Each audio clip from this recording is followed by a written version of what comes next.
Olá, tudo bem? Começamos mais um módulo do nosso curso de cuidador da pessoa com deficiência. Tudo bem? Espero que você esteja bem. Vamos dar continuidade, né, à nossa conversa. E chegou no módulo muito importante, que eu sei que é a cereja do bolo, né? Por quê? Porque agora a gente realmente vai conversar sobre a prática, sobre o que acontece dentro da escola, no sentido mesmo do dia a dia, da prática profissional do cuidador, né, desse profissional de apoio, o que, é que ele vai fazer dentro da sala de aula. Todo o contexto que nós discutimos até agora foi para chegar aqui, né? A gente conhecer o nosso público, quem é o nosso aluno, conhecer as legislações, conhecer qual é a minha função, qual é o meu papel. Tudo isso foi muito importante. Agora chegou a hora da gente discutir, e nós vamos discutir isso em 3 pontos específicos, sobre qual é o trabalho do cuidador dentro da sala de aula. Então, nós vamos discutir 3 aspectos. Nós vamos falar do trabalho em si, de dentro da sala de aula. Nós vamos falar como é que o cuidador ele pode, deve, né, auxiliar o processo de aprendizagem do aluno. E, por fim, nós vamos falar sobre atividades, sobre recursos, como é que esse cuidador também pode ajudar esse professor. E sempre vamos estar aqui ressalvando, reforçando a parceria entre o professor e o cuidador. Vamos lá?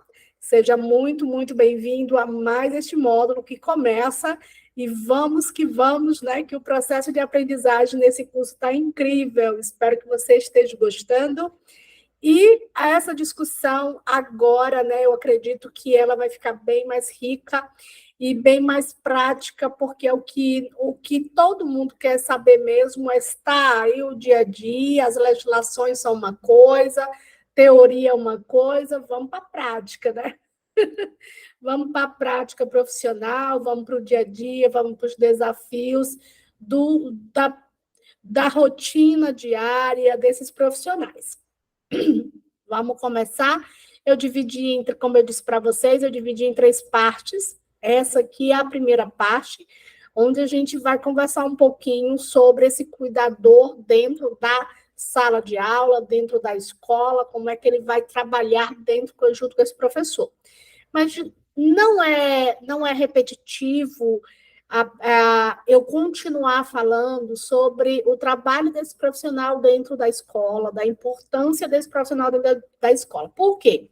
Porque muita gente que faz esse curso, que está aqui dentro desse curso, ele não é somente o profissional que vai trabalhar na sala de aula como cuidador.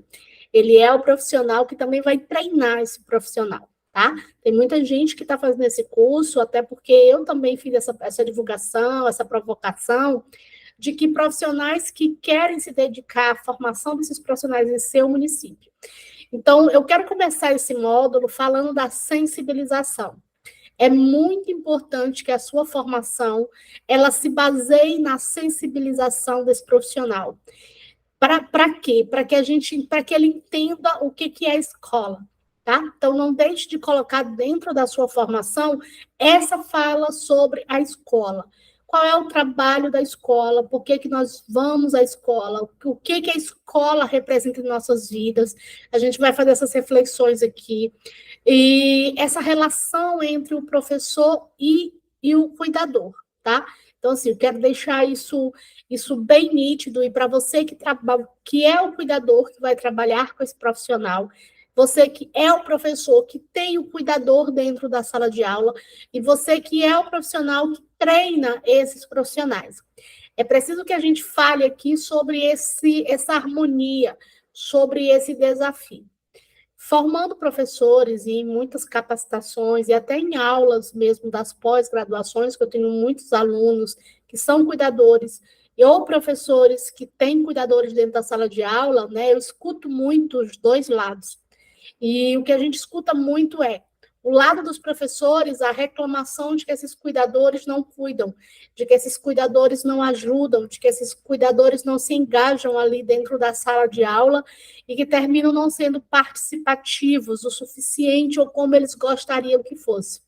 Por outro lado, a gente escuta a fala dos cuidadores dizendo que os professores não sabem a função deles, que terminam exigindo coisas que não são da função deles e que reclamam até da própria dinâmica de que esse professor não tem controle, de que esse professor não serve um planejamento, de que esse professor ele não, muitas vezes não tem nem capacidade de estar ali, enfim. Percebam que quanto mais eu tenho um conflito entre esses dois profissionais, alguém está sendo prejudicado. E quem é essa pessoa prejudicada? É o aluno. Seja o aluno com deficiência ou os demais alunos, porque a gente não pode esquecer que essa sala não tem só o aluno com deficiência.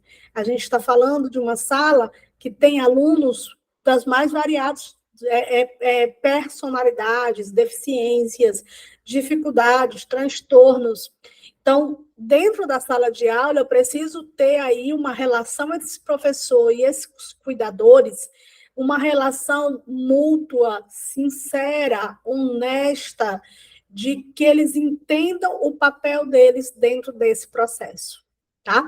Então, quando esse cuidador ele adentra dentro da escola, quando você entra para essa equipe, você passa a ser um membro dessa comunidade escolar. A escola, ela é literalmente uma comunidade. E o que é uma comunidade? Tudo aquilo que a gente passa a pertencer, a gente e é algo muito do ser humano, esse sentimento de pertença. A gente passa uma vida toda buscando esse sentimento. A escola, como eu digo isso como professora, que já fui de educação infantil, fundamental, hoje eu estou no superior, mas uma das minhas grandes experiências de sala de aula foi quando eu dei aula numa escola pública. E eu tive ali uma oportunidade, passei ali 5 anos naquele grupo, né, com aquelas pessoas, em que eu senti esse sentimento mais forte do que o que eu já tinha sentido em outras atividades profissionais, ou até mesmo em outras escolas. Né? O grupo que a gente tinha naquela escola era um grupo muito bom, era um grupo muito unido. Os anos que eu passei naquela escola, eu raramente vi um conflito, eu estou falando de conflito mesmo, assim, aquele conflito que você percebe, pode até ter, não vou dizer que não tinha, mas eu não percebia, não era visível ou aparente essas discussões, ou frequente, né? Não, raramente. Você tinha um grupo de diretor e vice-diretor muito engajados ali, as pessoas que trabalhavam, os professores, tanto que a gente fez muitos projetos, como passeios, gincanas, feiras, né? Os professores sempre estavam ali muito envolvidos, e a gente tinha um relacionamento muito bom, de sala de professores, do cafezinho, ou até mesmo fora, como eu tinha com alguns professores, né? De visitar a casa, de tudo isso, gente, é o sentimento de comunidade. Quando você pertence a um grupo, que esse grupo ele te acolhe nesse sentimento de comunidade e que vocês sentem que pertencem a essa comunidade, as coisas fluem com uma facilidade muito grande. É ruim pertencer a um grupo em que tu não se sente aceita, em que tu não se sente pertencente àquele lugar, né? Tu se sente um peixe fora d'água, um patinho fora ali daquele grupo, né? O patinho feio daquele grupo. Então, isso é muito ruim em qualquer tipo de situação profissional. Dentro da escola, isso piora, porque a nossa atividade profissional dentro da escola inclui a comunidade de alunos, inclui a comunidade de professores. De certa forma, é uma comunidade dentro da outra comunidade. E que tudo dentro da escola precisa fluir. As relações humanas precisam fluir, as relações profissionais, as relações de comunicação, as relações do próprio processo, ensino, aprendizagem, elas precisam fluir dentro da escola. E a escola é um organismo vivo. A escola ela é um ambiente que ela é político, ela é um ambiente, sabe, institucionalizado, ela é um ambiente em que acontece muitas situações dentro daquela escola, situações dos mais variados. Pode acontecer violência, pode acontecer conflito, pode acontecer abandono, pode acontecer situações que nos comovem, que nos revolta, né? Então, a comunidade escolar é um espaço incrível. E esse espaço que a gente pertence àquela comunidade, cada novo membro que vem para aquela comunidade é uma expectativa. Os mais velhos que estão dentro daquela escola, né, eles já plantaram ali um território, já demarcaram ali um território, né? Então, quando vem alguém novo para aquela escola, termina sendo você uma pessoa que gera observação e gera expectativa, e que você também precisa conquistar esse espaço. Era assim que eu me sentia na minha escola. Quando eu cheguei, que tinha outras pessoas, claro, já tinha um grupo ali formado, mas escola tem esse entra e sai de professor que não se adapta, de professor que muda por vários motivos, né? Ou professores que estão ali de passagem, os cuidadores mesmo são pessoas que mudam com muita frequência. Então, quando você chega nesse espaço de comunidade, você tem que também fazer o seu possível, né, para tentar também manter amizade, para tentar falar com essas pessoas, para se aproximar. Então, esse espaço, essa relação entre essas pessoas, perdão, é de super importância, né? Essa comunidade, esse sentimento de comunidade é essencial para que flua esse trabalho, para que ele dê certo. Porque essa relação entre o professor, entre o cuidador, ela vai respingar, né? Ela vai ficar aparente e visível no dia a dia desses dois profissionais dentro da mesma sala. E a comunidade escolar, ela é uma comunidade, existe um teórico, né, chama-se Urié Brandfern, ele fala dos múltiplos sistemas, e que às vezes um sistema está dentro de outro sistema maior, e que outros sistemas menores vão se incluindo dentro desses sistemas, né? Então, a comunidade escolar, ela é um sistema, um microsistema, que está dentro de outros sistemas, como a família, como a religião, como a política. Então, se você prestar atenção, tudo que acontece em volta está dentro, envolve a comunidade escolar, né? Então, essas relações, esse ambiente, a escola, ela é um dos ambientes que se difere de outro, ela é diferente de um hospital, ela é diferente de uma empresa, até mesmo ela é diferente da escola pública e a escola privada, elas são ambientes diferentes, né? Por mais que tenham os mesmos objetivos, mas existem fatores que fazem com que essas relações sejam diferentes, tá? Na escola pública e na escola privada.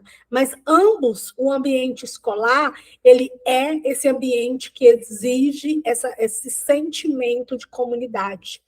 Ele exige esse sentimento de pertencer, exige esse sentimento de coletividade, tá? Então, é importante que você, cuidador, entenda que quando tu vai adentrar para trabalhar dentro de uma escola, você precisa ser aceito por essa comunidade, você precisa se esforçar também para ser aceito por essa comunidade, se integrar. E eu se esforçar, não estou falando de ser ruim, mas às vezes é o bom dia, o boa tarde, o boa noite, né? É o oi, tudo bem, gente, como vocês estão? Tudo isso faz parte, né? Às vezes tem gente que diz, mas tem gente que diz assim, eu sou muito tímido, mas ser adulto exige participar de comunidades, exige pertencer a grupos, e o nosso trabalho dentro da escola exige comunicação, exige parceria, exige empatia, tá? Então, é muito importante esses momentos em que você se integra com essa comunidade, que você sente-se participar dela, é o momentinho do recreio, é o momentinho do café, é o momentinho que você faz um favor ali para outra pessoa daquela escola. Então, essa relação comunidade com essa construção da escola é importante. A escola é um ambiente em que as pessoas que estão ali, elas precisam ser muito responsáveis, elas precisam, né, ser pessoas exemplos. Os alunos observam muito o que tu veste, o que tu fala, como tu se comporta, porque tu é uma vitrine para o teu aluno, e não só para o teu aluno, mas para os alunos diversos, né? E não só eles vão olhar para o professor, eles vão olhar para o cuidador também. Então, esse ambiente escolar é um ambiente que tu precisa pensar em como você se veste, em como você se comporta, em como você dialoga com as pessoas. Não é um local, né, para estar com intrigas, é um local que se evita até relacionamentos mesmos. Muitas escolas, né, existem regras para relacionamentos ali afetivos. Por quê? Porque somos exemplos para os nossos alunos. Então, imagine você com um relacionamento com alguém ali dentro, e aí esse aluno, ele te observa, ele te critica, ele te pergunta, né? E é importante entender que ambiente é esse, que ambiente é o da escola. O professor, o cuidador, o coordenador, todo mundo que participa é uma autoridade. E essas autoridades, né, a partir do momento que se tu torna autoridade num assunto, tu passas a construir esse processo e tu passa a ter voz e vez dentro dessa comunidade. Deixa eu desligar o alarme aqui. Deixa eu ver aqui, peraí, só um momento.